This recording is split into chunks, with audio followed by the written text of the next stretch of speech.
Hello everyone, सभी का welcome है Y D your English tutor पे। शुरू करेंगे आज की क्लास को 9 अगस्त के सेकेंड एडिटोरियल के साथ। फॉलिंग शॉर्ट इस आर्टिकल का टाइटल है। ये आर्टिकल लिखा गया है नए डेटा प्रोटेक्शन बिल पे। आपको सुन के लगेगा कि इस बिल से आपका कुछ लेना देना नहीं है, लेकिन इस बिल से बहुत कुछ लेना देना है। धीरे धीरे आपको आर्टिकल में पढ़ करके मालूम होगा। तो इस बिल में क्या खामियां हैं, आपके डेटा को कैसे मिसयूज़ किया जा सकता है सरकार के द्वारा, प्राइवेट कंपनीज़ के द्वारा, इस आर्टिकल में आप जानेंगे। शुरू करते हैं इस इन्फॉर्मेटिव आर्टिकल को अपने क्विज़ के साथ में। सिर्फ आर्टिकल को ट्रांसलेट नहीं करना है, साथ में हर एस्पेक्ट को लेकर के चलना है, ग्रामर भी, वोकैब भी और कॉम्प्रिहेंशन भी। इस क्विज़ के सॉल्यूशंस क्लास के लास्ट में करवाएंगे आपको। मन से क्लास लो और 7 आउट ऑफ 7 आपको मार्क्स स्कोर करने हैं। चलिए आइए कुछ नया सीखते हैं। अपने टेलीग्राम ग्रुप को ज्वाइन करें, जाकर के टेलीग्राम पे सर्च करें @योर इंग्लिश ट्यूटर जैसा दिखाया गया है, और इस ग्रुप को ज्वाइन कर लेना। इसमें आपको सारी PDF, सारे नोट्स, सारे नोटिफिकेशंस हर क्लास के आपको एडवांस में मिल जाते हैं। साथ ही YD की वेबसाइट भी लॉन्च हो चुकी है, फ्री ऑफ कॉस्ट है सभी के लिए।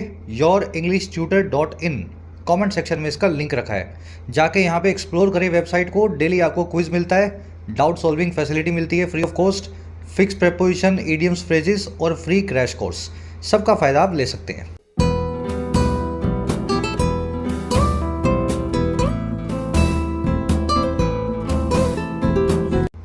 कह रहे जी फॉलिंग शॉर्ट।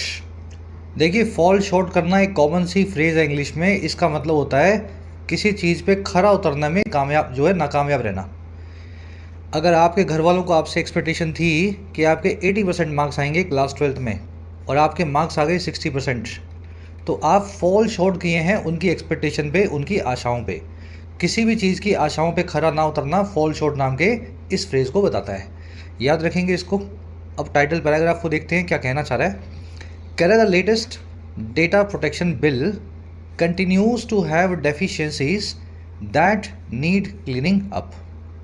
कह रहा है जो लेटेस्ट डेटा प्रोटेक्शन बिल है, नया सरकार जो बिल लेके आई है, हर 2 साल से सरकार नया बिल लेके आती है। हर 2 साल से इसमें कुछ सुधार करने की कोशिश करती है और इसको पास करवाने की कोशिश करती है, लेकिन हर बार बिल में बहुत सारी खामियां होती हैं, ये कभी पास ही ना हो पाया। कह रहे अब जो नया बिल आया है इस साल 2023 में, ये अभी भी जारी है रखना अपने में डेफिशिएंसीज को, कमियों को, खामियों को, और ये वही कमियां हैं जिनको ज़रूरत है, दैट नीड क्लीनिंग अप की, सफाई करने की, साफ़ होने की। तो पहले वाले बिल भी अजीब से थे, ये नया वाला भी वैसा ही है। हर बिल में कमियां जो है कंटिन्यू है, जारी हैं, और इन कमियों को दूर करके राज्यसभा में बातचीत के बाद में इस बिल को ही पास जो है किया जाना चाहिए। चलिए समझ गए। डेटा प्रोटेक्शन बिल आपका सब्जेक्ट है, कंटिन्यूस इसकी वर्ब है। The bill continues to have. Deficiency का मतलब होता है जी कमियां, इसको लैकुना, लूप होल, किसी भी चीज़ के अंदर की शॉर्ट कमिंग या डेफिसिट भी बोल सकते हैं। चलिए अब एक सवाल आपसे पूछेंगे यहाँ पे, बिल्कुल बेसिक सा है, थोड़ा आपका भी दिमाग चलना चाहिए साथ में। मुझे बताओ, ये दैट की वर्ब मैंने नीड लिखी हुई है, नीड। अगर मैं इस वर्ब को नीड्स कर दूँ तो सेंटेंस पे क्या प्रभाव पड़ेगा? कैसे इस सेंटेंस में कौन से ग्रामर पोजीशन को मैं गलत कर दूंगा, खराब कर दूंगा इस नीड को नीड्स बना करके? एक बार अपने आप से पूछो। चलो अब इसको आसान भाषा में समझना। वो कमियां, वो डेफिशिएंसीज जिनको ज़रूरत है क्लीनिंग अप की, दैट नीड क्लीनिंग अप। ये जो दैट नाम का रिलेटिव प्रोनाउन आप देख रहे हो, इंग्लिश में 3-4 रिलेटिव प्रोनाउन होते हैं, हु, विच, दैट, वट, और इनसे डिराइव किए हुए होते हैं दूसरे, है ना, ऑफ, होम, इस तरह के। तो 4 ही होते हैं मेन, हु, विच, दैट और वट। ये जब दैट और वट और हु और विच आते हैं तो ये अपना एक एंटीसीडेंट लेते हैं जिसके लिए ये आते हैं, वो कमियां जिनको क्लीनिंग अप की ज़रूरत है। दैट जो है ना, दैट ये डेफिशिएंसीज नाम के इस नाउन के लिए आया है, इसलिए दैट की वर्ब भी प्लूरल होगी डेफिशिएंसीज के प्लूरल होने की वजह से। और जैसे ही इस वर्ब के आगे आप इससे पंगे लगे एस लगाओगे, आप सेंटेंस में रिलेटिव प्रोनाउन के जो है, समझ गए ना, बैलेंस को ख़राब कर दोगे। यहाँ पे डेफिशिएंसी लिखा हुआ हो तो फिर आप नीड्स का इस्तेमाल कर सकते हैं। चलिए, मेरे ख्याल से ज़्यादातर बच्चे इस कॉन्सेप्ट को जानते हैं, जो नहीं जानते हैं आप बेसिक ग्रामर को पूरा करें। आगे बढ़ते हैं, आर्टिकल की वोकैब आपको दिखाएंगे ताकि आप इसको स्मूथली पढ़ सकें। और जिन बच्चों ने ऐप को डाउनलोड नहीं किया है, ज़रूर से अपनी एंड्रॉयड और iOS ऐप को डाउनलोड कर लेना। ऐप पे आपको सभी कोर्सेज मिलेंगे जिनमें पर्सनली आपको गाइडेंस मिल जाती है। राइटिंग के कोर्स में आपको लिखना सिखाया जाता है, आप लिख सकते हैं 70 से 80 घंटों में। इस कोर्स पे कुछ डिस्काउंट चल रहे हैं, फ़ायदा ले सकते हो इस कूपन कोड की मदद से आज। इसी तरीके से यूपीएससी कंप्लीट माइग्रेशन कोर्स में आपको UPSC prelims, mains, answer writing, essay, precis, grammar, vocab, everything is covered in this course. Hindi से, गुजराती से, बंगाली से, पंजाबी से आप इंग्लिश में माइग्रेट कर सकते हैं यूपीएससी किसी भी सिविल सेवा एग्जाम के लिए, इसका भी फ़ायदा ले सकते हैं।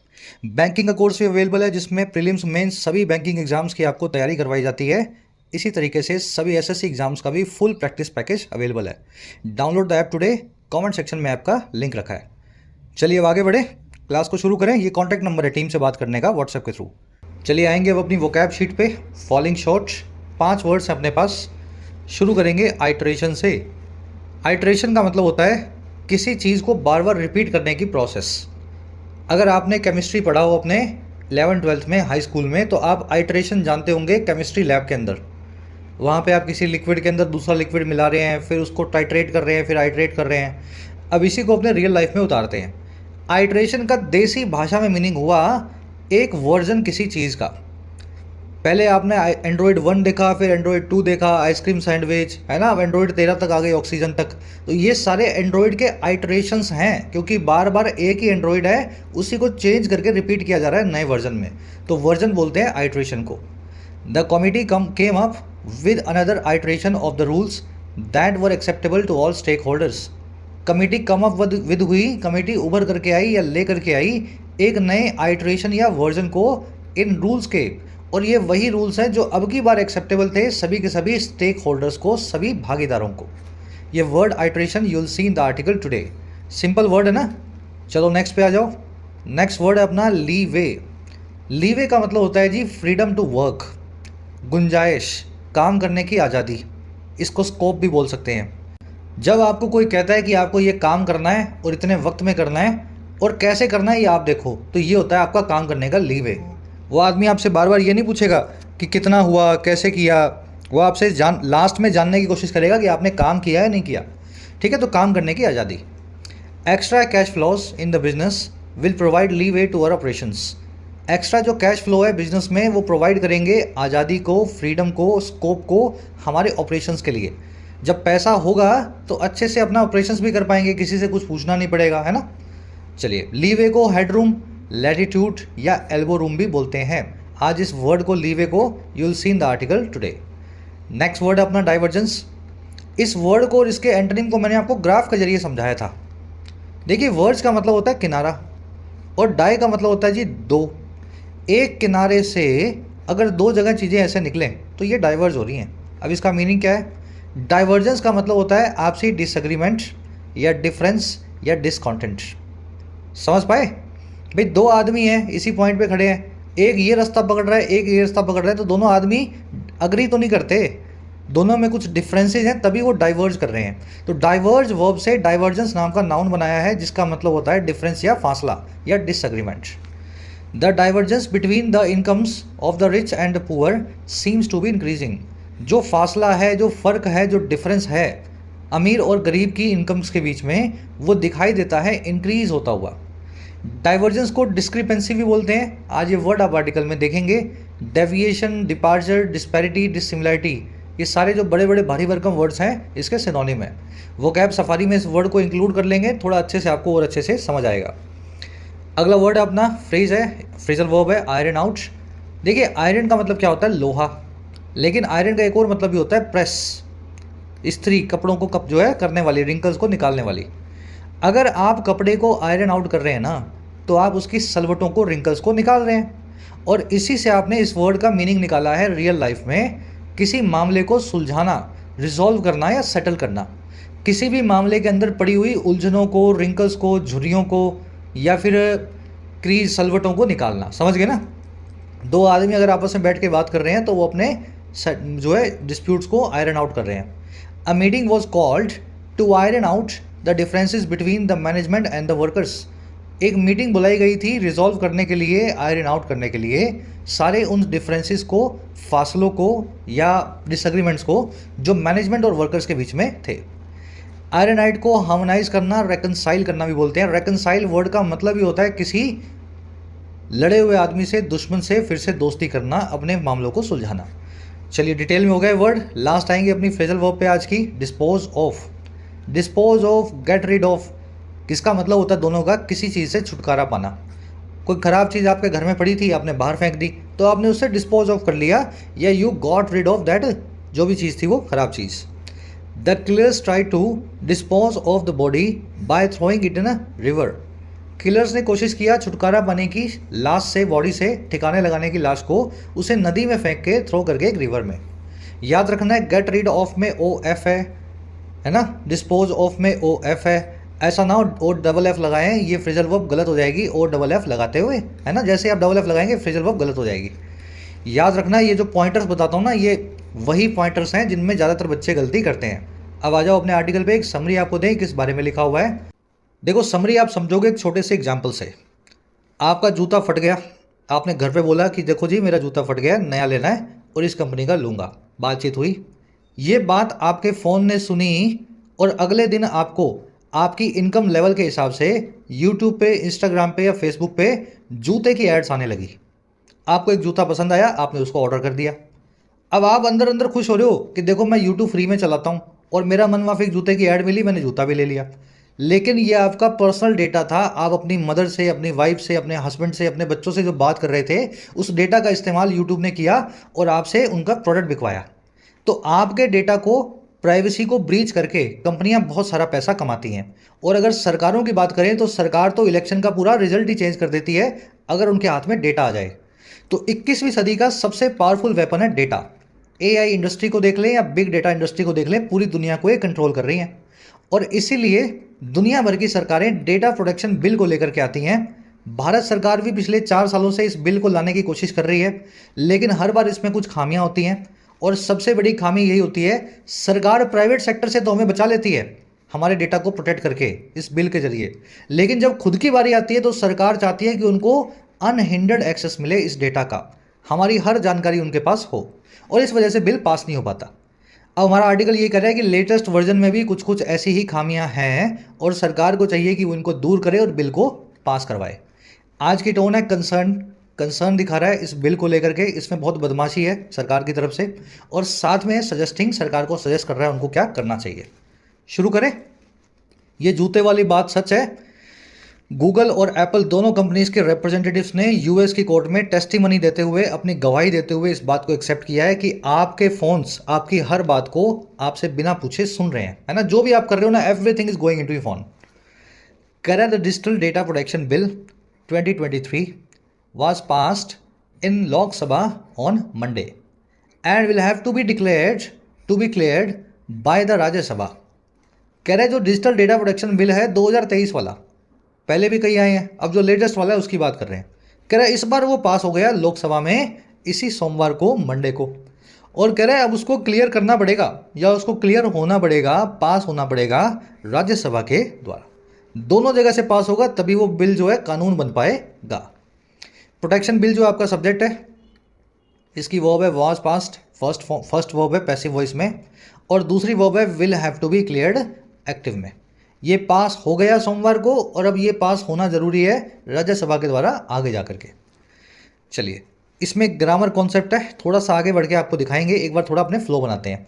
लोकसभा और राज्यसभा हमेशा अपने आगे द लेंगे, लेकिन पार्लियामेंट अपने आगे कभी भी द नहीं लेगा। ठीक है, रीजन क्या है इसका? लोकसभा तो सिर्फ इंडिया में है, हमारे लिए एक प्रॉपर नाउन है, बड़ा यूनिक नाउन है ये। लेकिन पार्लियामेंट जो है ना वो हर देश में होती है। कहीं पे उसको सीनेट बोल देते हैं, कहीं पे कांग्रेस बोल देते हैं, कहीं पे डूमा बोल देते हैं, कहीं पे संसद बोल देते हैं। समझ पा रहे हैं? तो पार्लियामेंट जो है एक ऐसा नाउन है जो कॉमन सा हो गया है, इसलिए उसके आगे द नहीं लगाते। लेकिन लोक, राज्यसभा ये तो हमारे ही हैं, द लगा करके इनको डेफिनेट बनाते हैं। आगे कह रहे हैं जी, the fresh iteration which has undergone a few drafts seem to have incorporated suggestions made to its 2022 version, although it is not clear what the submissions were as the consultation process was not brought to light by the government। कह रहे जो fresh iteration है, iteration समझाया था ना आपको, version, नया जो वर्जन आया है, जो अंडरगो किया है या जो गो थ्रू कर चुका है कुछ ड्राफ्ट्स में से। ड्राफ्ट पता समझते हैं, कच्चा बिल, कच्ची कॉपी, फिर कच्ची कॉपी में कुछ सुधार किया, फिर कुछ सुधार किया, फिर कुछ सुधार किया, और फिर एक ने नया वर्जन आपने बना दिया पक्की कॉपी में। तो कह रहे जो नया पक्का वर्जन बनाया है इस बार, जिसमें कई ड्राफ्ट निकले हैं, जो कई ड्राफ्ट से होके गुजरा है। कह रहे दिखाई देता है कि ये इनकॉर्पोरेट कर चुका है, अपने आप में इंक्लूड कर चुका है, शामिल कर चुका है वो सजेशंस को जो इसके पिछले वाले 2022 का इटरेशन को मिले थे, पिछले वाले वर्जन को जो लोगों ने दिए थे। तो ऐसा हमें देख के लगता है कि सारी बातें इस बिल में मान ली गई हैं। कह रहा है हालांकि ये बात अभी भी साफ नहीं है कि वो बातें थी क्या, 2022 में जो हुई थी वो बातें थी क्या। कह रहे हैं क्योंकि जो बातचीत की प्रोसेस है पार्लियामेंट में, लोकसभा में, उसको कभी भी ब्रॉड टू लाइट नहीं किया गया, दुनिया के सामने नहीं लाया गया हमारी सरकार के द्वारा। बस सरकार ये कह रही है कि पिछले वाले में जो कमियां थी वो हमने दूर कर दी। वो कमियां थी क्या, ये आज भी सरकार ने किसी को नहीं बताया। आइटरेशन जो है आपका सब्जेक्ट है, आइटरेशन मतलब वर्जन, इसकी वर्ब है सीम्स। विच आया आइटरेशन के लिए, आइटरेशन सिंगुलर है तो विच की वर्ब भी सिंगुलर है, हैज अंडरगॉन। सबमिशंस की वर्ब है वर, कंसल्टेशन प्रोसेस की वर्ब है was brought. To bring something to light, किसी चीज़ को सबके सामने रखना, इट की वर्ब है इज। चलिए आगे बढ़े। और कह रहे the highlight of the bill is the provision that personal data of an individual, the data principal, may be processed by an entity or a person, the data fiduciary। कह रहा है जी जो हाईलाइट है इस बिल की, नए वाले version की, वो ये वाला प्रोविज़न है, ये वाला कानून है या नियम है। कौन सा नियम भाई? दैट वो ये कि किसी भी आदमी का पर्सनल डेटा, आपका और मेरा पर्सनल डेटा, और ये इंडिविजुअल कौन होगा? जिसका डेटा होगा, जो डेटा प्रिंसिपल कहलाएगा, डेटा का मालिक कहलाएगा।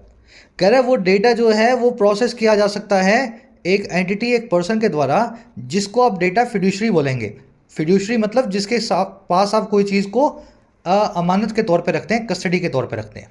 तो हाईलाइट यही है कि किसी भी आदमी का डेटा, कोई भी डेटा फिड्यूशरी जा करके यूज़ कर सकता है, प्रोसेस कर सकता है। और क्यों प्रोसेस करेगा भाई? सिर्फ और सिर्फ for a lawful purpose, only under the consent of the data principal or for certain legitimate uses। कह रहा है ये प्रोसेस तो करेगा डेटा फिड्यूशरी, लेकिन ये लॉफुल पर्पस के लिए करेगा, किसी कानूनी काम के लिए करेगा, और ये तभी करेगा जब डेटा प्रिंसिपल की कंसेंट मिल जाएगी, उसकी अप्रूवल मिल जाएगी। मुझसे वो पूछ ले और फिर मैं बोल दूं हाँ, तो फिर यूज़ कर ले और अच्छे काम के लिए यूज़ कर ले। और या फिर ये कर सकता है कुछ लेजिटिमेट यूजेस के लिए, कुछ ऐसे उपयोगों के लिए जो सही हैं, जिसके लिए सरकार को मुझसे पूछने की ज़रूरत भी नहीं है। तो बस यहीं पे सारी गरारी अटकी हुई है इस बिल की। इसमें ये लिखा हुआ है कि सब कुछ मुझसे पूछ के होगा, लेकिन कुछ केसेस में मुझसे पूछने की ज़रूरत नहीं है। डेटा आपका सब्जेक्ट है, मे बी प्रोसेस्ड इसकी वर्ब है, हाईलाइट की वर्ब है इज, फिड्यूशरी मतलब जिसके ऊपर आपको विश्वास हो, भरोसा हो, जिसमें फाइड कर पाएँ। ये फाइड रूट का मतलब ही होता है भरोसा। फिड्यूशरी वो है जो आपके डेटा का खजांची हो। आपने एयरटेल में अकाउंट खुलवाया और कहाँ कहाँ फ़ोन कॉल कर रहे हो, ये एयरटेल को तो पता ही है। तो एयरटेल आपका फिड्यूशरी हो गया आपकी फ़ोन कॉल्स के मामले के अंदर। तो एयरटेल आपका डेटा यूज़ करेगा जब आपसे पूछ लेगा, और कुछ केसेस में बिना पूछे भी कर लेगा। कंसेंट का मतलब होता है आपकी अप्रूवल या परमिशन। याद रखें कंसेंट एक नाउन है, और इसी कंसेंट नाउन से एक दूसरा नाउन बनाते हैं कंसेंसस। इसका मतलब होता है आम सहमति या सबका एग्रीमेंट। सब लोगों ने बोल दिया हाँ जी ये करना है, तो हम बोल सकते हैं कि अब कंसेंसस आ गई है इस बात पे, है ना, सबका एग्रीमेंट आ गया है। और कंसेंट नाउन से आप कॉन्सेंसुअल नाम का एडजेक्टिव भी बना सकते हैं। कंसेंसुअल का मतलब ऐसा काम जो एग्रीमेंट से हुआ हो, कंसेंसुअल रिलेशनशिप, है ना, इस तरह की बातें आप जो सुनते होंगे कंसेंसुअल वर्ड से। अब देखो ये सारे वर्ड आगे आएंगे, अभी कंसेंट देख रहे हो, फिर कंसेंसस आ जाएगा, फिर कंसेंसुअल आ जाएगा। एक ही वर्ड के अलग अलग फॉर्म्स हैं। कह रहे दीज रूल्स आर सिचुएशंस या these uses are situations where such data may be processed without obtaining the data principal's consent. कह रहे ये वो सर्टेन लेजिटिमेट यूजेस जो है ना, ये ऐसी सिचुएशंस हैं जहाँ पे डेटा को प्रोसेस किया जा सकता है, हमारे डेटा को बिना लिए, बिना ऑब्टेन किए डेटा प्रिंसिपल की कॉन्सेंट को, डेटा के मालिक की अप्रूवल को। और कैसे? कह रहे such as by government agencies for providing licences, welfare benefits, permits and services. कह रहे कि जैसे कि गवर्नमेंट एजेंसीज के द्वारा अगर उन्हें हमें कोई लाइसेंस देना है, अगर हमारा कोई आधार कार्ड बनाना है, वेलफेयर बेनिफिट देना है, हमें कोई सब्सिडी देनी है, कोई परमिट देना है या कोई सेवाएं देनी है, तो वहाँ सरकार अपने आप हमारा डेटा निकाल लेगी और हम उस डेटा के हिसाब से हमें ये चारों चीज़ें दे सकती हैं ना। एग्जाम्पल दिया, आपको बताया गया। यूजेस की वर्ब है आर, डेटा की वर्ब है मे बी प्रोसेस्ड। और क्या हुआ? कह रहे the bill includes an obligation on the part of the data fiduciary to notify the data principal. अब देखो बीच में बहुत कुछ दिया हुआ है, इसको छोड़ दो। डैश से डैश के बीच में जो लिखा हुआ है इसको हमेशा छोड़ देना चाहिए, बाद में पढ़ो इसको क्लास के जो है सेंटेंस के लास्ट में। तो कह रहा है the bill includes an obligation on the part of the data fiduciary to notify the data principal if there is a personal data breach. बीच वाला मैंने छोड़ दिया। कह रहा है जी जो बिल है इसमें शामिल है, इस कानून में लिखा हुआ है एक ऑब्लिगेशन यानी एक जिम्मेदारी, और ये ऑन द पार्ट ऑफ है, ये की तरफ से है डेटा फिडुशरी के। डेटा फिडुशरी मतलब डेटा का खजांची, जैसे आपके केस में आपका एयरटेल है ना, आपका वोडाफोन है। और क्या एक ऑब्लिगेशन क्या है कि ये नोटिफाई करे डेटा के प्रिंसिपल को, डेटा के मालिक को, और किस बारे में, अगर कोई पर्सनल डेटा ब्रीच हो, अगर इन फिडुशरी के सर्वर से डेटा चोरी हो जाए। तो ये एक ऑब्लिगेशन लगाई गई है कि हमारा डेटा जिस भी कंपनी के पास है वो कंपनी हमें फ़ोन करके बताए कि हमारे पास था लेकिन हमसे चोरी हो गया, अब आप थोड़ा सा देख लेना। समझ गए सेंटेंस?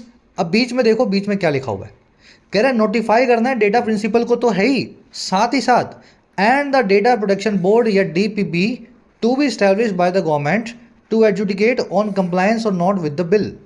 साथ ही साथ वो नोटिफाई करेगी एक सरकारी एजेंसी को जिसका नाम है डीपीबी, डेटा प्रोटेक्शन बोर्ड, जिसको अभी इस्टेब्लिश किया जाना बाकी है हमारी सरकार के द्वारा, ताकि वो एडजुडिकेट कर सके, पंचायती कर सके, सुलझा सके मामलों को जो है कंप्लायंस पे या नहीं कंप्लाई करने पे इस बिल के साथ में। इस बोर्ड का काम यही होगा कि किस कंपनी ने इस डेटा प्रोटेक्शन बिल को सही से पालन किया है, कंप्लाई किया है या नहीं किया है। तो इसको भी कंपनियां बताया करेंगी कि हमसे डेटा चोरी हो गया। तो समझ गए, एक नया इसमें क्लोज डाला गया है। बिल की वर्ब है इंक्लूड्स। ऑब्लिगेशन का मतलब आप समझते हैं आपकी जिम्मेदारी, एडजुडिकेट करना, मामले को सुलझाना, पंचायती करके सुलझाना, बीच में पढ़ना है ना, अपनी रूलिंग देना कि मेरे हिसाब से तो ये होगा, मेरे हिसाब से तो ऐसा होगा।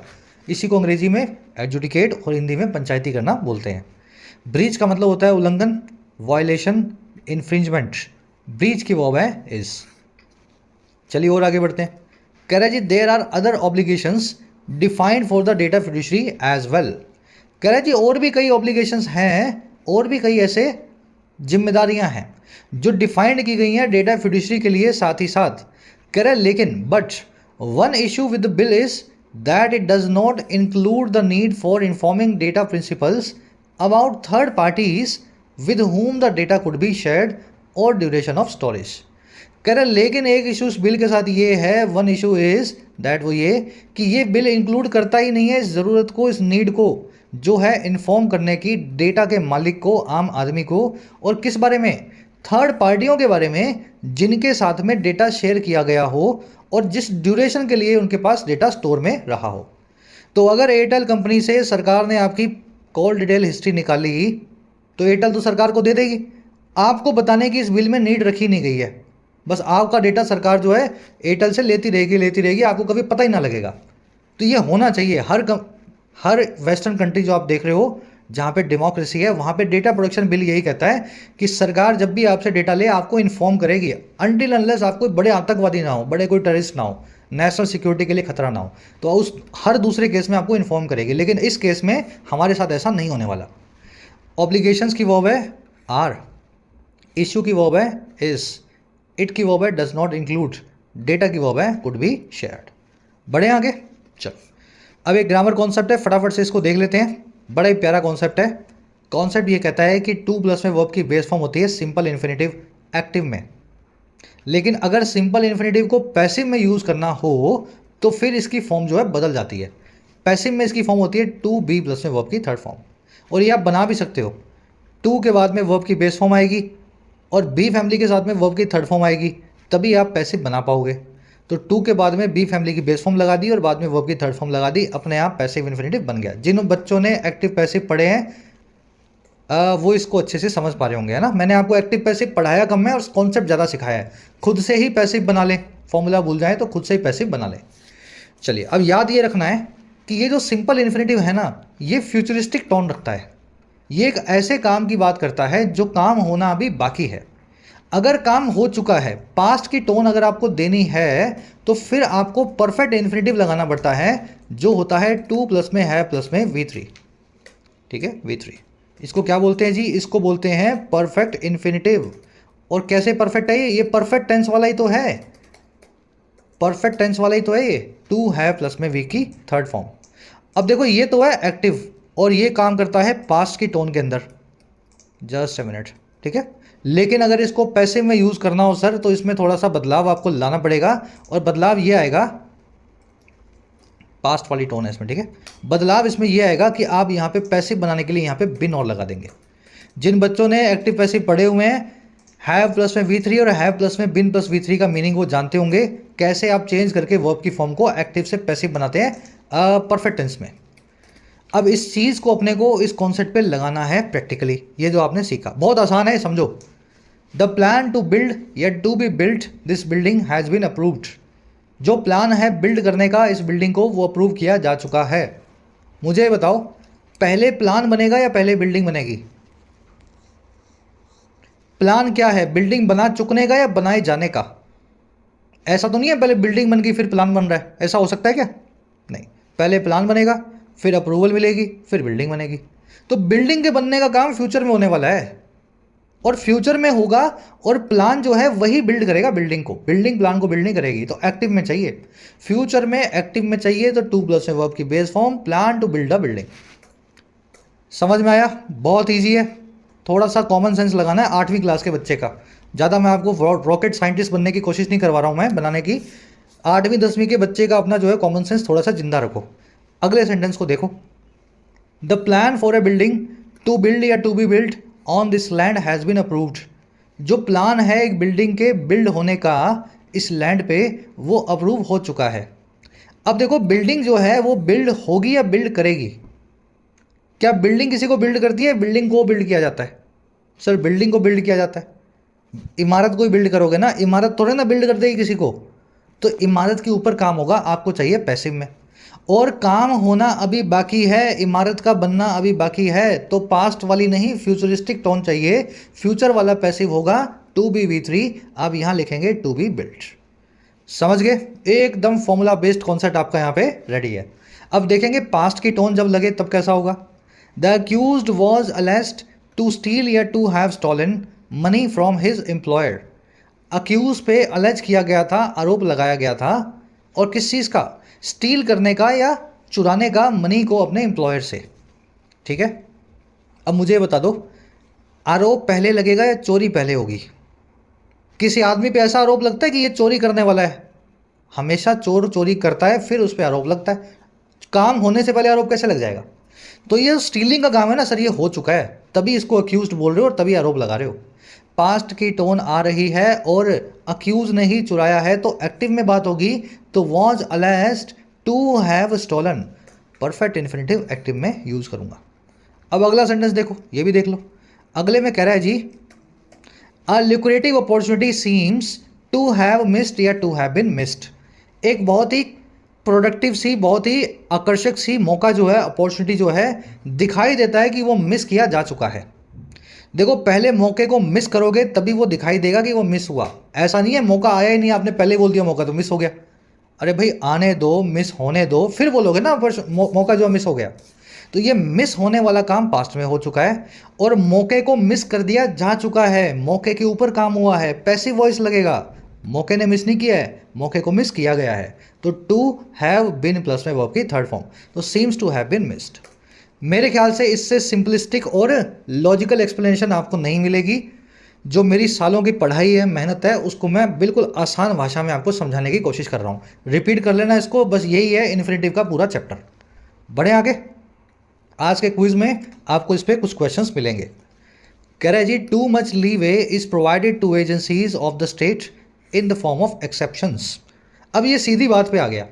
कह रहे बहुत सारा लीवे, बहुत सारी काम करने की गुंजाइश दी गई है, आज़ादी दी गई है सरकारी एजेंसीज को, किसी भी राज्य की या भारत देश की, इस फॉर्म में, इस रूप में जो है एग्जम्पशंस का, जो है छूट या इम्यूनिटी का।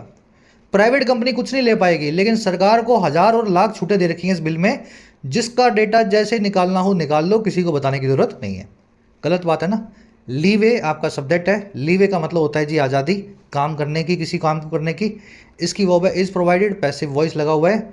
एग्जेम्पशन का मतलब होता है छूट या रियायत, डिस्काउंट भी बोलते हैं इसको, इम्यूनिटी भी बोलते हैं। कह रहा था Shri Krishna committee's draft bill in 2018 allowed for exemptions to be granted to state institutions from acquiring inform consent from data principals और to process their data in the matters related only to the security of the state. कह रहा है पुराने bill में ऐसा नहीं था जो 2018 वाला था, जिसको हमने पास करवाया ही नहीं कभी। कह रहा है वो जो श्री कृष्णा कमेटी थी, उनका जो ड्राफ्ट बिल था 2018 का, कह रहा है जिसमें बड़ी खामियां भी थी, कम से कम वो अलाउ फॉर कर रहा था, कम से कम इस चीज़ का वो इजाज़त दे रहा था कि एग्जाम्पशंस होंगी, दी जाएंगी, एग्जाम्पशंस टू बी ग्रांटेड होंगी सरकार की एजेंसीज को, और किसी से एक्वायर करने से या ऑब्टेन करने से हमारी इन्फॉर्म्ड कंसेंट को, हमें इन्फॉर्म करने के बाद ली गई अप्रूवल को, और किससे, डेटा प्रिंसिपल से, डेटा के मालिक से। तो इसके अंदर कुछ एग्जाम्पशंस दी गई थी 2018 वाले में, बहुत ज़्यादा नहीं थी लेकिन कुछ एक तो थी। और या फिर प्रोसेस कर सके डेटा को जो रिलेटेड हो सिर्फ सिक्योरिटी ऑफ स्टेट से, भारत देश की सुरक्षा से रिलेटेड जब कोई मामला होगा वहीं पे एग्जाम्पशन मिलेगी, वहीं पे डेटा हमसे बिना पूछे सरकार ले सकती है। ऐसा पुराने बिल में था। और साथ ही साथ इस बिल ने क्या किया, कह रहे साथ ही साथ and also called for a law to provide parliamentary oversight and judicial approval of non consensual access to personal data. साथ ही साथ ये जो कमेटी थी, इसका जो ड्राफ्ट बिल था, ये कॉल फॉर कर रहा था, मांग कर रहा था एक कानून की, ताकि प्रोवाइड कर सके पार्लियामेंट्री ओवरसाइट, पूरे संसद की निगरानी पूरी प्रोसेस पे। ऐसा नहीं है पुलिस वाले कंट्रोल रूम में बैठ करके देश की सुरक्षा के नाम पे आपका डेटा सुन रहे हैं, आपकी फ़ोन कॉल सुन रहे हैं। पूरी पार्लियामेंट्री ओवरसाइट होगी, पार्लियामेंट से 2 आदमी बैठेंगे जो इस सारे किस्सों को देखेंगे कि पुलिस ने किस किस का डेटा निकाला। तो ये इस बिल में मांग की गई थी। और जुडिशियल अप्रूवल भी मांगी गई थी, इसमें कोर्ट का अप्रूवल भी मांगा गया था नॉन कंसेंसुअल एक्सेस का, जो हमारे पर्सनल डेटा का है, हमसे बिना कंसेंट लिए लिया जा रहा है। समझ गए? तो 2018 का बिल इतना तगड़ा और मजबूत था। ये जो ड्राफ्ट बिल है 2018 का श्री कृष्णा कमेटी का, इसकी पहली वर्ब है अलाउड फॉर, दूसरी वर्ब है कॉल्ड फॉर। ठीक है, कॉल फॉर करना, डिमांड करना, अलाउ फॉर करना, किसी चीज़ के लिए इजाज़त देना। और क्या हुआ, ओवरसाइट का मतलब समझते हैं ना, सुपरविजन या निगरानी। कह रहा है जी in the 2023 version the state is empowered to process data through wide ranging exemptions. कह रहे हैं लेकिन 2023 का जो वर्जन है, जो आइट्रेशन है, जो अब हमारे सामने है, इसमें स्टेट को पावर मिली हुई है, पूरी ताकत है कि वो डेटा को ले सकती है, प्रोसेस कर सकती है, बहुत बड़ी बड़ी एग्जाम्पशंस के तहत, वाइड रेंजिंग छूटों के तहत। जहां गवर्नमेंट छूट लेना चाहे वहां पे छूट लेके हमारा डेटा निकाल सकती है ना। इतनी सारे इंतजाम गवर्नमेंट के लिए सरकार को पावर दी गई है। And the government is allowed in effect to collect information which could be used for mass surveillance. और साथ ही साथ गवर्नमेंट को ये भी अलाउ किया गया है असरदार तरीके से कि वो कलेक्ट कर सके इंफॉर्मेशन को जो मास सर्वेलेंस में इस्तेमाल की जा सकती है। मास सर्वेलेंस मतलब एक साथ 10,000, 20,000, 50,000, 1 लाख लोगों का सर्विस जो है सर्वेलेंस करना, उन पर निगरानी करना। किसी एरिया में आपके वोट नहीं पड़ रहे, उस एरिया के सारे लोगों की सर्वेलेंस करने लग जाओ, इनकी कमियां क्या हैं, क्या चाहते हैं ये, है ना, ये वोट क्यों नहीं डाल रहे। तो मास सर्वेलेंस के लिए भी डेटा को पावर मिल गई है इस नए वाले वर्जन के तहत। स्टेट की वर्ब है इज, एम्पावर्ड मतलब ताकत मिला हुआ, सशक्त, है ना, वर्ब की थर्ड फॉर्म एडजेक्टिव है यहाँ। गवर्नमेंट की वर्ब है इज अलाउड, पैसिव वॉइस में सरकार को इजाज़त मिली हुई है। और विच की वर्ब है कुड बी यूज्ड, विच आया है इंफॉर्मेशन के लिए। सर्वेलेंस का मतलब होता है निगरानी, मॉनिटरिंग। इसके लिए एक बहुत अच्छा वर्ड है एस्पिनाज और स्नूपिंग। स्नूपिंग तो मैंने लिखा नहीं है, एस्पिनाज लिख दिया है, ठीक है। कह रहा है in overriding consent to be obtained by the state from the data principal for the purpose of providing benefit, subsidies and licences. The bill also does away with purpose limitation. कह रहा है जी इस कंसेंट को override करने में, override करना यानी किसी चीज़ को साइड में कर देना या उसके ऊपर से निकल जाना, रूल अगेंस्ट कर देना, किसी चीज़ को बेअसरदार बना देना। कह रहा है जी कंसेंट को यानी अप्रूवल को जो ऑब्टेन की जाती है स्टेट के द्वारा डेटा के मालिक से, आम आदमी से, कह रहा है इस कंसेंट के प्रोविजन को ओवरराइड करते हुए, इसको दरकिनार करते हुए, और ये मांगा जाता है डेटा के मालिक से इन सभी पर्पजेस के लिए कि आपको कुछ बेनिफिट देना है, कोई सब्सिडी देनी है, कोई लाइसेंस देना है।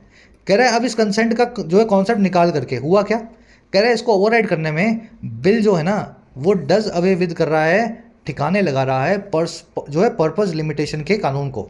और ये क्या होता है purpose limitation, using the data only for the specified purpose. जिस काम के लिए डेटा मांगा है बस वही इस्तेमाल करेंगे, फिर इसको डिस्ट्रॉय कर देंगे। अब ये पर्पज लिमिटेशन हट गया। डेटा आपसे लिया था आपकी कृषि की सब्सिडी को माफ़ करने के लिए आपके बैंक का, लेकिन वही डेटा जो है एक्साइज डिपार्टमेंट को दे दिया, जीएसटी डिपार्टमेंट को, वो आप पे रेट भी डाल रहा है। वैसे कृषि में रेट नहीं होती है, एग्जांपल दे रहा हूँ मैं आपको।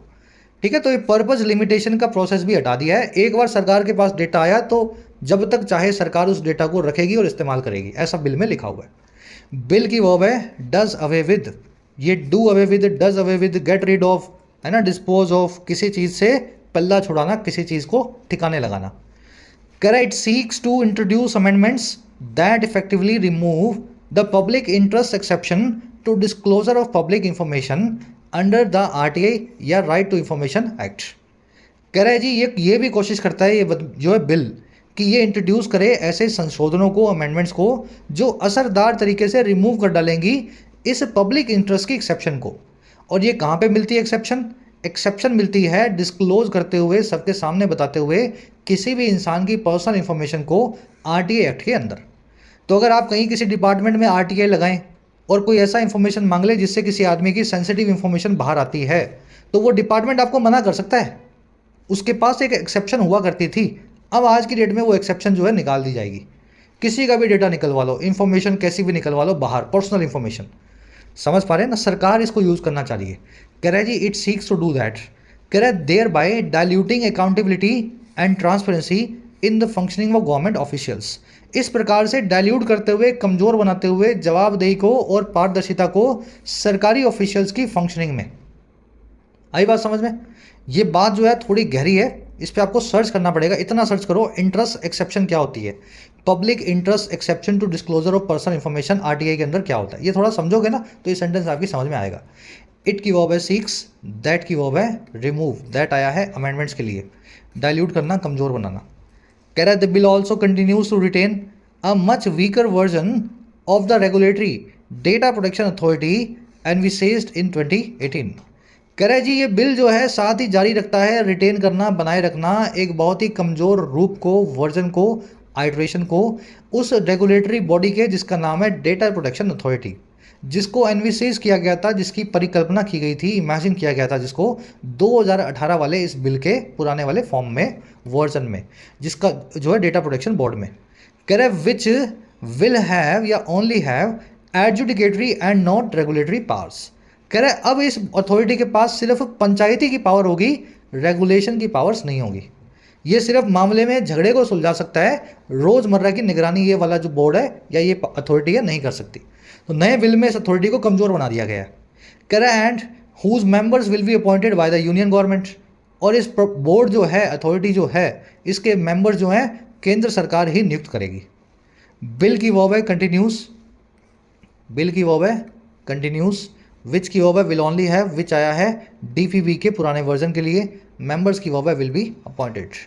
लास्ट में सजेशन दिया गया the bill must be thoroughly discussed and these discrepancies iron out in the Rajya Sabha.